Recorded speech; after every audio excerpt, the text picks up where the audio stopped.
Welcome to Baba Sucia. Thank you, Baba Sucia. Joe West in this bitch. Yeah, you know what I'm saying? Yeah, man.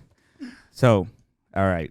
So, Joe, I always start my podcast it has like a very like generic start. I ask you about your childhood, where you came from, basically how you grew up, and then from there we go on to everything else. Bet. All right. So if you want, you can move the microphone closer to you. If you want, you could adjust it like on the top part. There's a little handle thing. Yeah, there you go. Wait. Left. Yeah, there you go.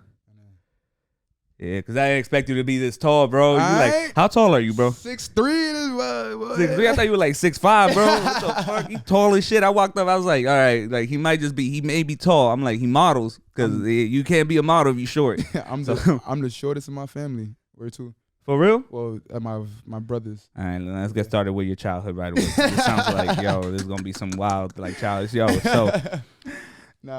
So tell me about where did you grow up at?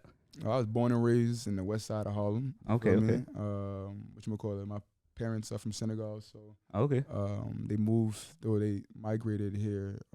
That's like where Shaq West is from, right? Yeah, Okay. facts, yeah. They migrated here early 90s, and then, you know what I'm saying?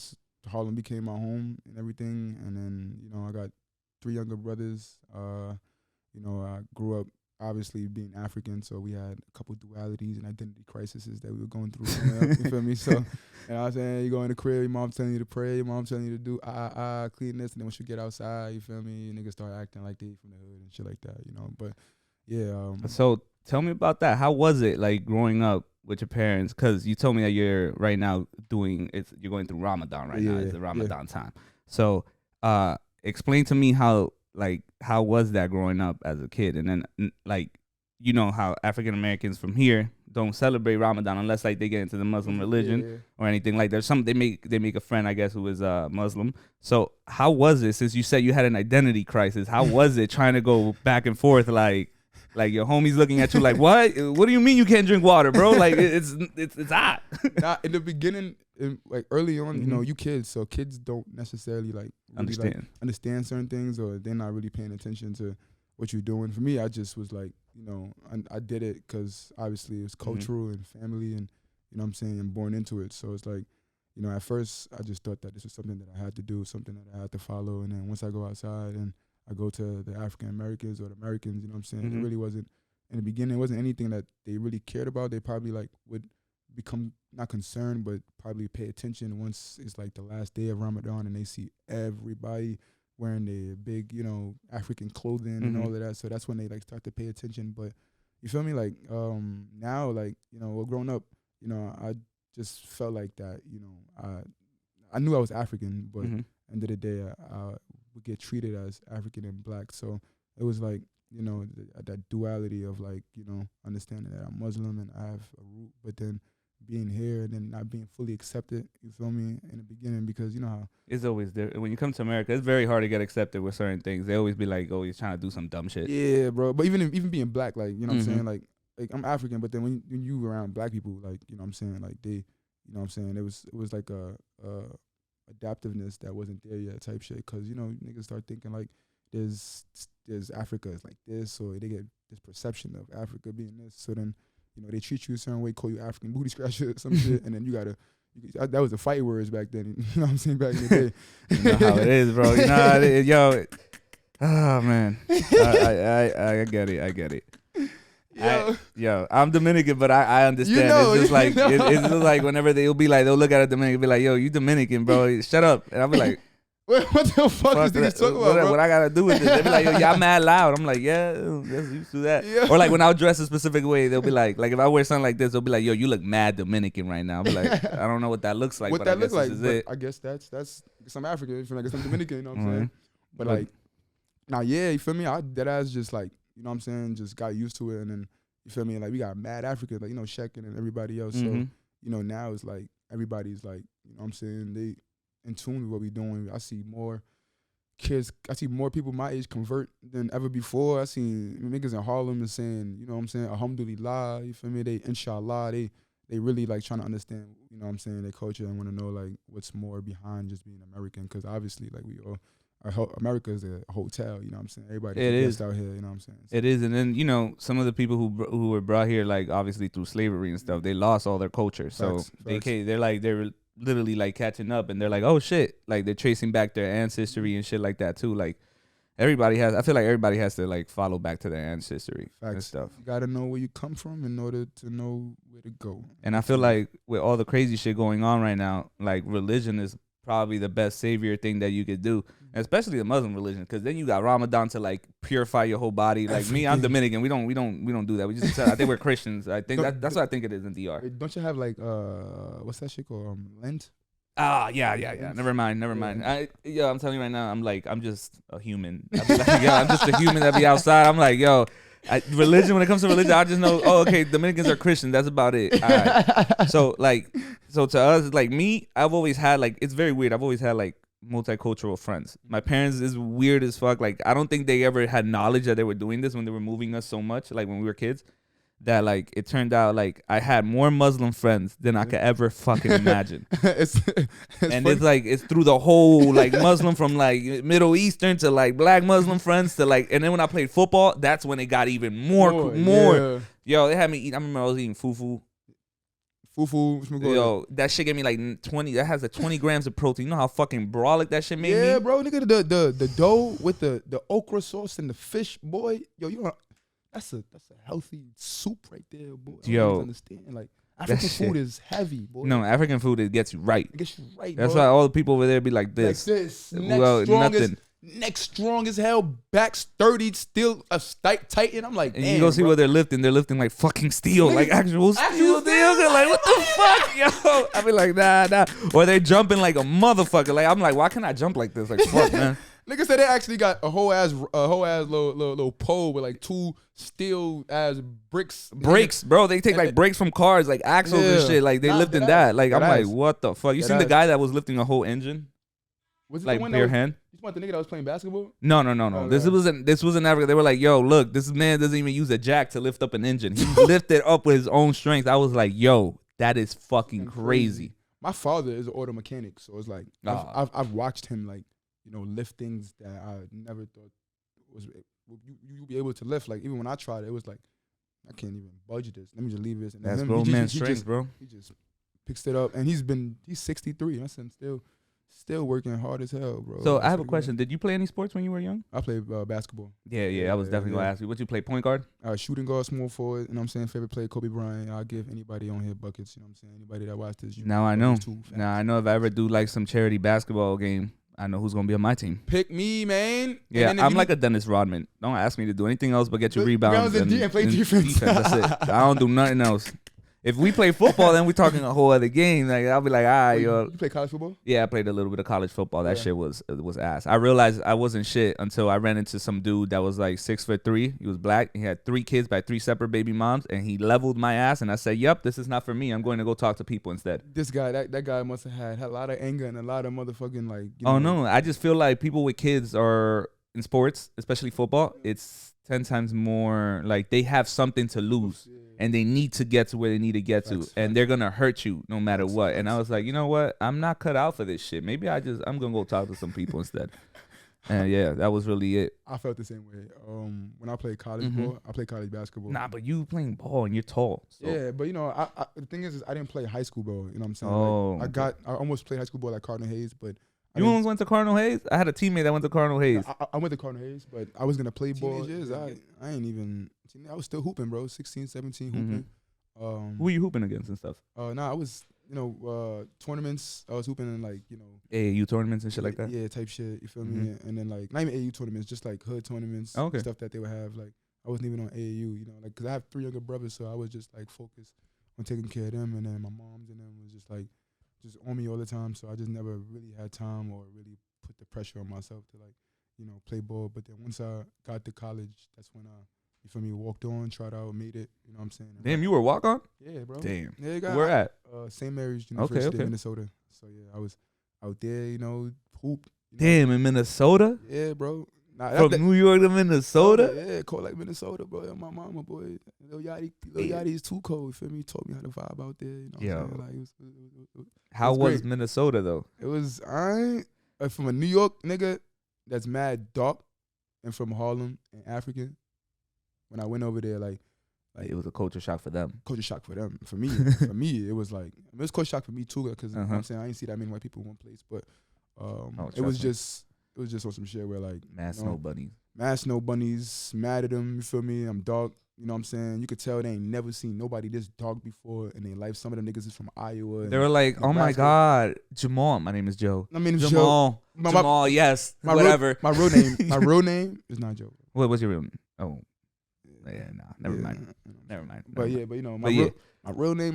When they used to be like, "Oh my God, you know, Joe." Like, you know, and then you could tell some of them was afraid to pull up to me. But then when they saw me because there's mad Semites and Africans in Minnesota, so. When they saw me, they'll see an African kid. But then when I start talking, they'll be like, oh, nah, like, this nigga is not from here. He from New York. And then that's when, you know what I'm saying, that's when they started fucking with me. And then, you know, and I would never take, you know what I'm saying, anything for granted, or I wouldn't put anything past me, because a lot of them niggas, you could tell, like, you feel me, they'll try to test you, because a lot of them niggas that was over there was fake whitewashed black niggas. But for me, it was on some shit where, like, I'm from New York. I ain't never been in no space where niggas gonna act a certain way type towards me, not even my homies or moms be acting towards that, so I ain't gonna let nobody, or no, especially no white person. So, when did you start doing music, and when did music become a part of your life? Junior year college. It's always a junior year for somebody in college. College, yeah, man. I didn't freestyle or ever write music or ever thought of myself as being an artist until literally my junior year. I had my boys from Chicago. They were artists too. I used to share their music and be like, yo, listen to my boy, you know, and then. I remember one day we in a car and we chilling, and then they freestyling, and then they were like, "Yo, Joe, you need to, what you call it?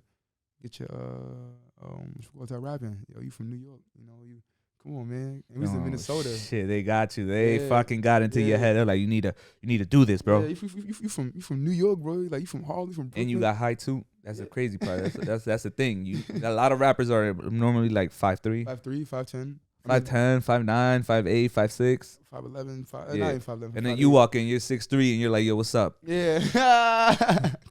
And now, so you started rapping and stuff with your homies. Boys, and then like instantaneously, I just like started to see that, oh, I can actually do this. I can actually put words together, because I've always been, you know, into poetry and everything, you know, and you know, being good in like literature and reading. So it's things that, you know, when it comes to being able to write or put together some type of like component of words, or, you know what I'm saying, rhythm, I could definitely do that. You know, it's just telling a story and just being able to have a bridge, middle, and ending, you know. So what you call it, I ended up writing more music, and then that same year I was like, nah, I gotta make a song and drop a music video. So I dropped a music video that same year, and then, you know, did the song, and then my whole hood was telling me like, yo, bro, you different, bro.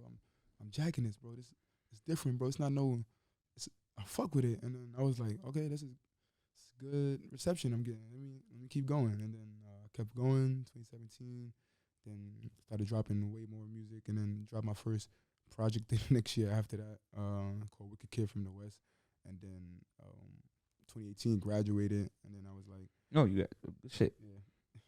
Always graduated my marketing and my PR degree. I had to finish that so that. Yeah, I got the same degree too, bro. Yeah, you know what I'm saying? I had to make sure.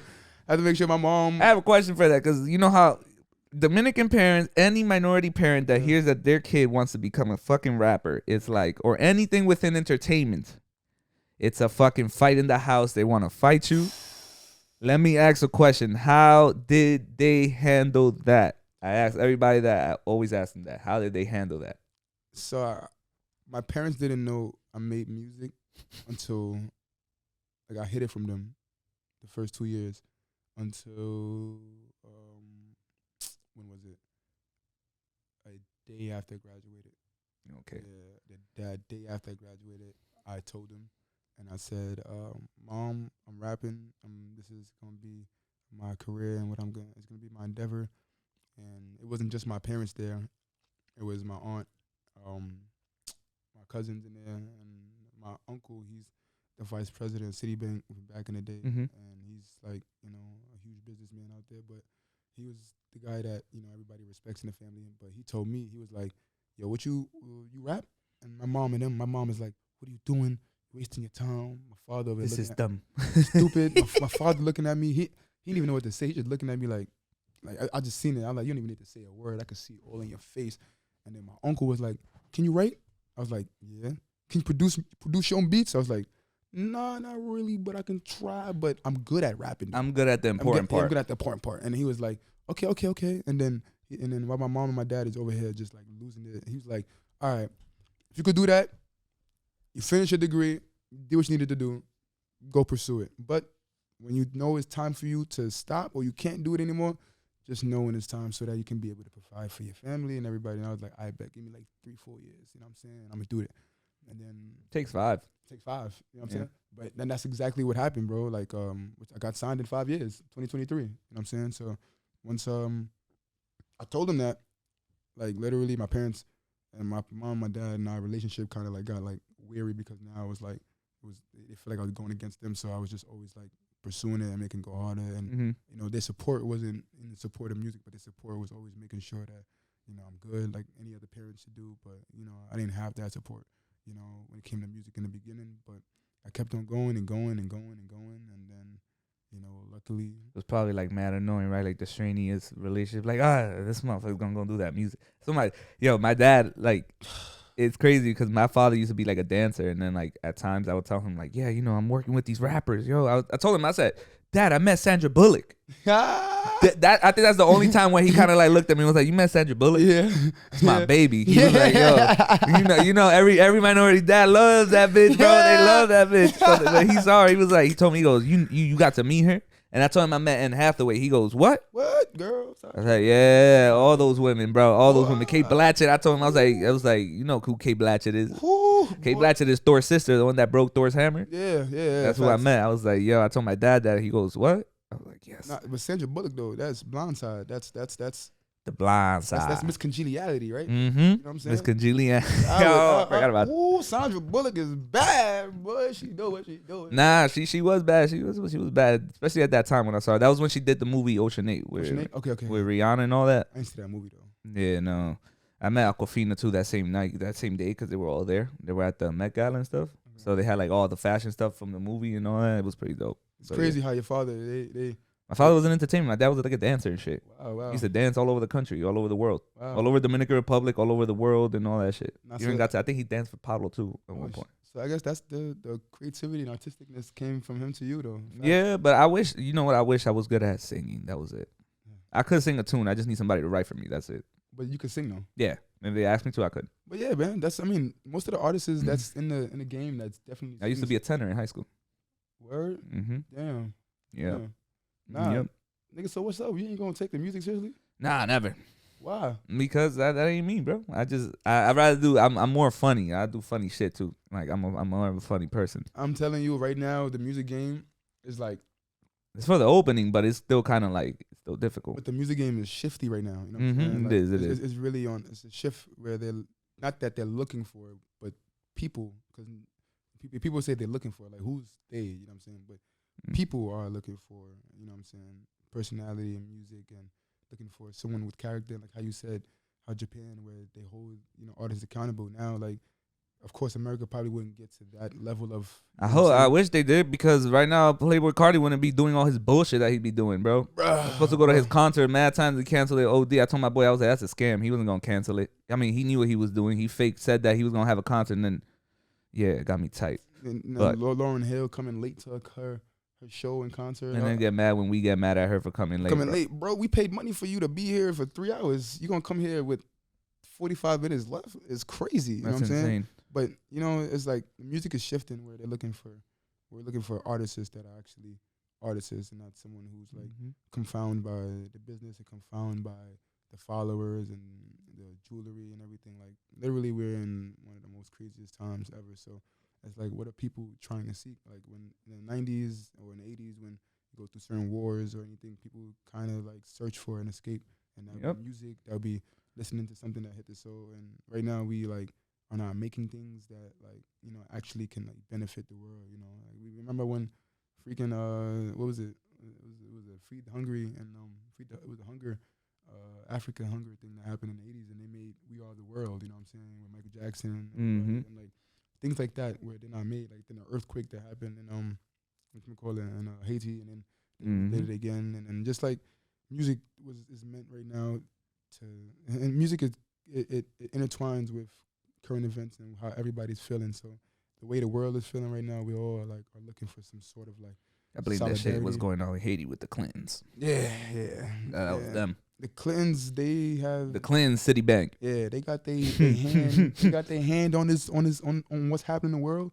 They played a role. Mm-hmm. Like there's people who are so powerful that could do that. Yeah. No, and I've seen power. Like I was like, oh shit, that's what power looks like. Okay. Yeah, bro. It's scary. It is. And power is not money. It's not anything. It's literally about knowledge, what you know, and how to get them. And how to get it, bro. For me, it's about leveraging knowledge, and that's really what it is, bro. And it's crazy, bro.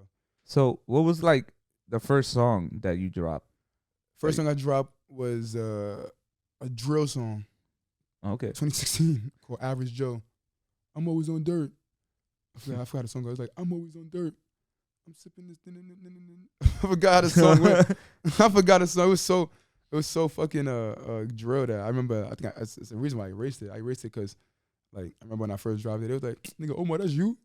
You not gangster like that, nigga. Nigga, you from Harlem, nigga, cool, but nigga, you ain't never told a gun. Nigga, you ain't pop no lean. Nigga, you ain't pop no pills. I'm like, man, I'm just saying. I'm like, you right. You right. I'm gonna switch my host to watch this. And then after that, I dropped a song called Hard Not Life, and then that song was like my like cool, conscious, goofy, geeky kid. Mm-hmm. You know what I'm saying? Being anime freak. You know. You like anime and stuff like that? Yeah. Oh, yeah. You must have been sad. Were you sad this week? Not really. You know what I'm saying? I wasn't really. I watched Dragon Ball Z, but I wasn't. Okay. What was more your Naruto? Naruto, yeah. Masashi Kishimoto died. I think that day I'm gonna lose my mind, bro. Like I'm gonna lose my mind, bro. Like I'm gonna lose my mind. You watch Invincible? Invincible? Nah. I've slowed down on since I've like music started. I've slowed down on a lot of animes, but from Death Note to Promised Land, Promised Neverland, whatchamacallit, Hunter x Hunter. So do you My Hero take styles from like a character and then put it into your music and stuff? Now, if you know who I am, like Naruto to Deku to whatchamacallit to Cause that's how when you walked in, you did like, ah! Yeah. I was like, yo, you definitely be watching it. Yeah. Like, you know, like ever since I was a kid, like, you know, I was a loner, but you know what I'm saying? I always like had this like dream of like saving the world and, you know, being like this guy that can like turn a frown upside down, you know, and without having to like, you know, be this fake funny or whatever. Cause I used to do that, like not fake funny, but like I used to always like people please, you know what I'm saying? To make them. When did you realize, fuck this, I'm gonna stop people pleasing? Yeah, I mean, I think like high school maybe. I don't know. Around high school for me, that's when I was like, you know, that's when I got more into anime. I was like, I'm gonna try to like, be free, show them, inspire people the right way, and the only way to do that is to say I'm going to do this, and then commit to it. And once they see you do that, they like, oh nah, like this man really did it, you know. And that's the power of action and everything. But nah, yeah, bro. When I first dropped that song, bro, that shit was hard, bro. No funny shit. So, let's talk about this. How was it working with A Boogie and all that? Like, how was it? How did that even happen? How you guys? Well, how it happened was talk about that story. I created when we made Switch. We made Switch in like December, and it was before the year started. And then whatchamacallit, I'm still trying to learn how to use Twitch, which is bad. I don't even think I have a Twitch account or Discord. I haven't hopped onto that yet. But yeah, the guy that found me, Corte. Shout out to Corte. Corte, for real, man. Shout out to him. He was doing a project with A Boogie and another artist that I can't name that they were doing.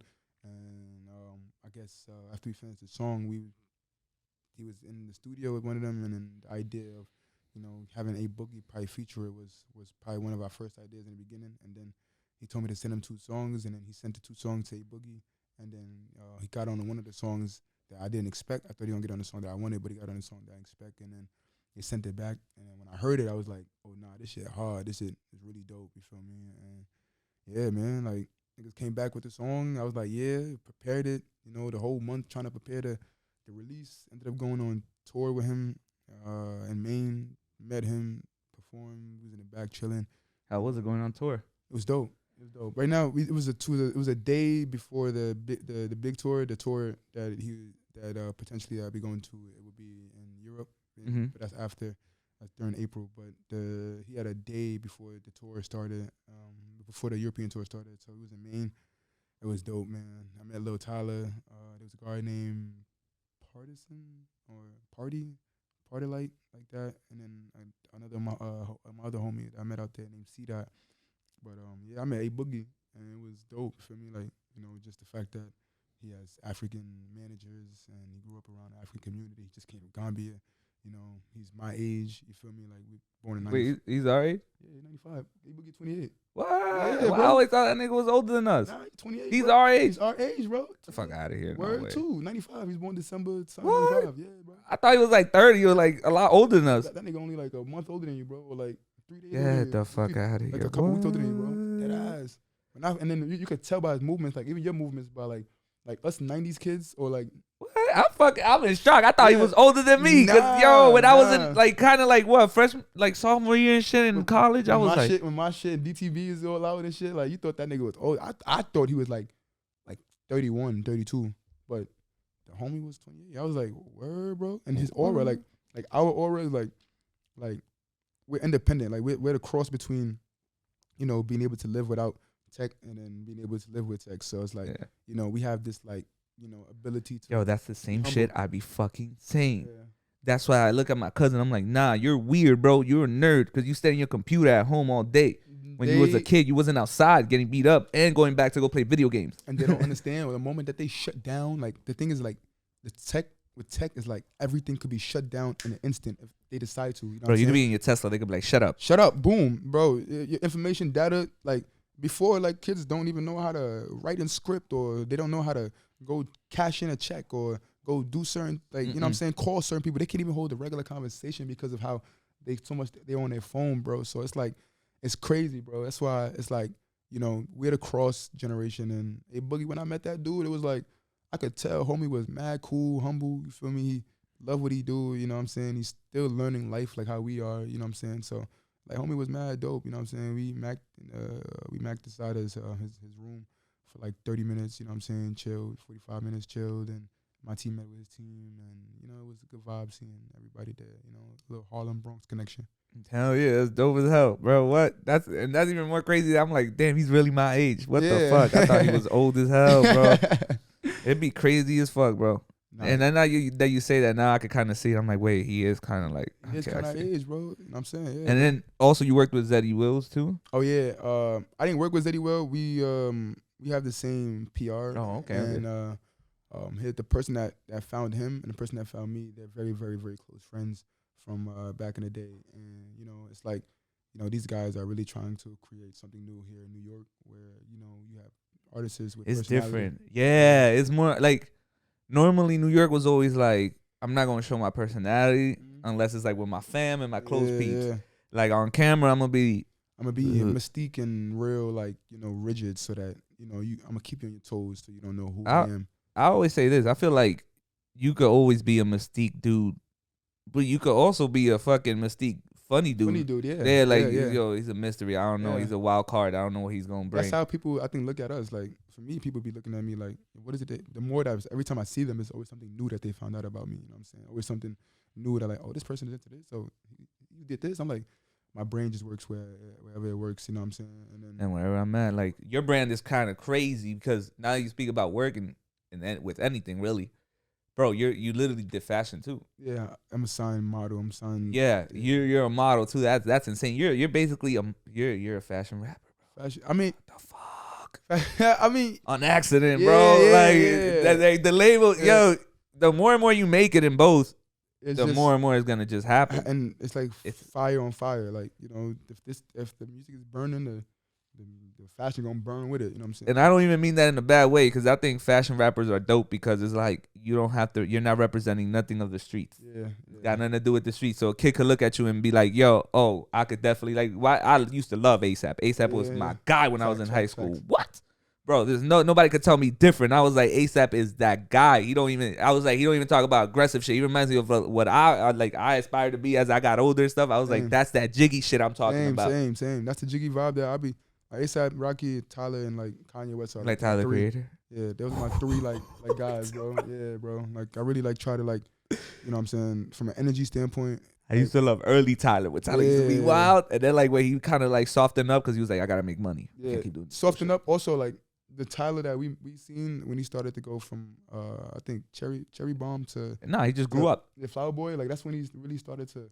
He grew up and he wanted to show people that I'm not just a guy that makes music off of like being an asshole. Being an asshole. Like I want to show you guys that I can get a Grammy and I could be a professional artist and beat the shit out of DJ Khaled. Yo, I remember that when he was in the car, he's like, "You guys, we make real music, not that weirdo shit." Yeah, I wanted to slap him. I was like, that weirdo shit's what I like. I fuck with that. Not no nigga that tries to get stars and put him on. And see if I say this, it might never work with me again. But not to get no stars and put him on an album and be like, "Yo, bro, we gonna get features and features and features and features." Like I like my son Tyler. I like my son ASAP, bro. Like these guys is like, and then it was crazy. ASAP Rocky. I shot a video called Him last year, and my videographer Riley Balcom, ASAP Rocky hit them up to shoot the video because he saw my video, Him, and then Rocky told him that the Him video reminded him of his first music video, Peso. You know what I'm saying? Love that song. Yeah, and then when they told me that, I was like, "Word, ASAP Rocky said that about me." That's some acknowledgement. I was like, "Wow, it's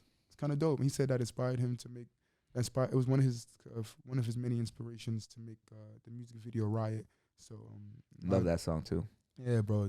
We gonna start a riot. It's a fact. You know what I'm saying? New York niggas though, we gonna start a riot for real. Nah, West side shit, yeah. But yeah, man, like, yeah, bro, like everything just from the music and fashion, like, you know, it's hand in hand, you know what I'm saying? Every rapper wanna be a designer now. Before a rapper wanted to be a baller.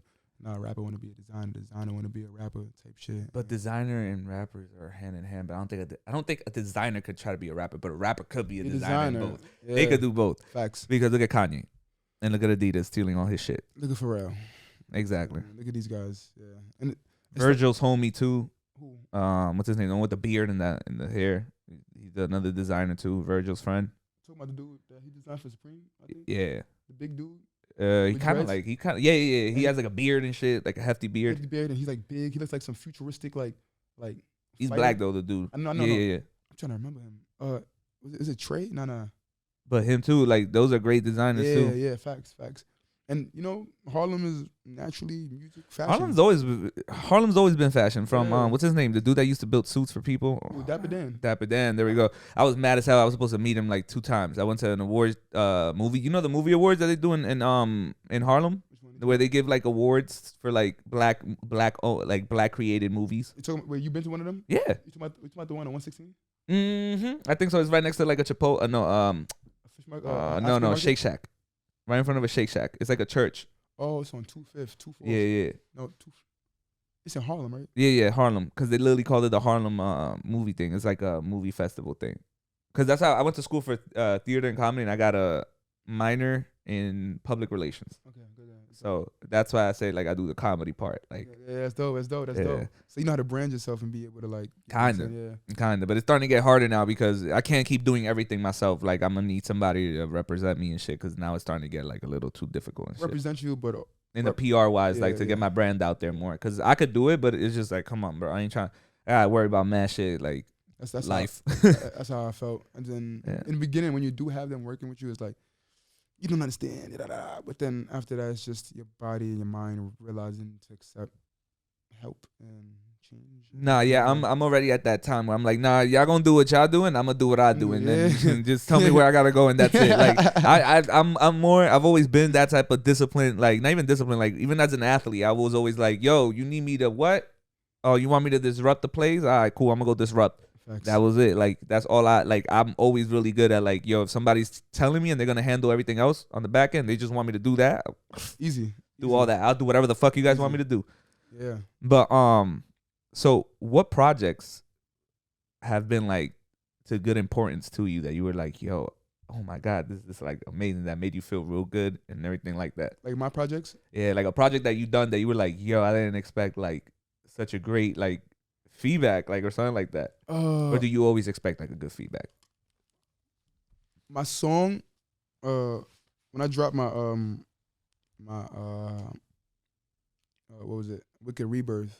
That was my second EP. You know, 'cause I've only dropped 2 projects: Wicked Kid from the West and Wicked Rebirth. You know, when I dropped Wicked Rebirth, that was one of my favorite projects because it was like I took a year off of music, and then, well, I don't even think I intentionally took a year. I just life was just life, and then the pandemic, and then after that, then fuck the pandemic. Yeah, man, that shit's wild, And I tried to move like more work around that time, but obviously it's just mentally, what I'm saying, just a lot, and it's training. So I remember I was like, I gotta make my last, at least like my last project. Like I remember I was with the Wicked Rebirth was gonna be like one of my last projects, what I'm saying, that I was gonna do, and then I put it together, everything from just the skits in it, and then the music videos behind it, and then shooting the music video, and then Dapper Dan being in it. Ooh, that's yeah, fire. Yeah. I need to get him on my pod, bro. I don't know how I'm gonna get him, but I need to get him on my pod ASAP. That was in my music video. It was in the first one, and that's the video that the label saw and was like, what I'm saying, we want him. Yeah. He got Dapper Dan. We want him. We don't know how he got him, but we just want to give him. Like now. It was Dap in there, and then the way my vibe was, and I was like, yo, and then that project just as a whole is what caught the attention of like a lot of people around that time, and it was very simple, but yet like just artsy and just different. You feel me? And that's one of my fave projects. And then having Dapper Dan in it, like I remember I seen him before that, but then even after that, I just started seeing more. He'll give me free clothes or give me like, what I'm saying, some sweaters that I'll be having. Then I'll see him often, and we've created a relationship now. Well, if you do see him, tell him about this podcast. I would love to have him. That man is God. That man is God when it comes to black fashion. I got you. That man was it. That man used to build car seats of fucking Gucci. This motherfucker got to see Tyson knock somebody the fuck out outside of his store. That's crazy. Think about that. That's crazy. Live. He got to see that shit for free and live without having to pay a cent to watch somebody get knocked the fuck out. That's crazy. That's fucking crazy. That's all I got. That's all I gotta say. And you got niggas. Back then. You got niggas like, what I'm saying. What's his name? Bumpy Johnson coming to your crib to get a suit. And all that. You got the drug dealers. I'll be sweating. Bumpy Johnson gets too. You got artists coming in there. You got everybody coming in there to check in with you because they need the Dapper Dan suit. Like, that's crazy, bro. Like, Dapper Dan really been out here jugging, bro. For real. They even tried to arrest his ass for it, too. But they couldn't get shit. Hell no. They tried to, what I'm saying? And years later, you see Gucci literally doing the same thing. When New Balance, teaming up with New Balance to do Gucci shoes and shit. Come on. It's dope that he got his flowers late. Yep, but at least he got his flowers. Word. Gucci ended up doing a collab with him. Then he ended up doing a collab with Gap. Now he's doing a collab with Puma. Like, it's crazy. But now we're getting close towards the end and stuff. What would be a message that you would give the kids? I mean, like a message that you would give them, like, hey man, like it's somebody going through what you went through, like right now. I mean, I don't want to be cliche or anything, but for me, I just know how to reset and into the next day, with a new conviction, with a new morality, not a new morality, but a new sense of like belief and just a new sense of just like knowing that I could like conquer the day. So when it comes to these kids, I just want to make sure that the first thing you should always believe in is first God, and then second after that is to always have some sort of like groundness in yourself, because now we're in a time where you could fly high, like you could see everything, you could see the most impossible things possible, you feel me? And growing up, we didn't see the impossibles, you know what I'm saying? They would show us, we see bits of it, and then we would work hard to get that and making it happen, and then proving to ourselves. But now kids could see everything, so I guess for me, it'd be I advise them to stay grounded, stay level-headed. You know what I'm saying? Always remember that any new, attribute you receive can always be taken away, and it can, be obsolete. We all have one universal time on this earth. You know what I'm saying? We don't know when we're gonna die. We don't know what's gonna happen next, and we all have a limited time on this earth. So, just stay pure as best as you can. Stay as grounded as you can, and continue to just always have a level way of thinking and understand that we all serve each other as humans, whether you think we don't or not. This podcast, we serving the person who made that camera. You know what I'm saying? The person who made the stands. You know, somebody made this couch that I'm sitting on. This jacket I purchased was made by somebody. Everything that's on here is of somebody. So, you know, yeah. Remember to serve each other. You know, stay grounded, stay level-headed, and continue to soar as high as you can. But remember to come back down. You know, yeah. Okay, and where can everybody find you? You can find me at Joe Westington, Instagram. You can find me at oblack_17. You can also find me at Facebook, Joe West, Twitter, Joe Wicked West. And then you can also find me in Harlem. You dig? Pull up to the west side on the 16th Street. We out here. You dig? All right, yo, you heard it here first. And Baba Sucia, thank you for coming once again, Joe. Thank you. Dominican to Africa. You dig? We on this. Fuck you talk about. Ya tú sabes. Ya tú sabes.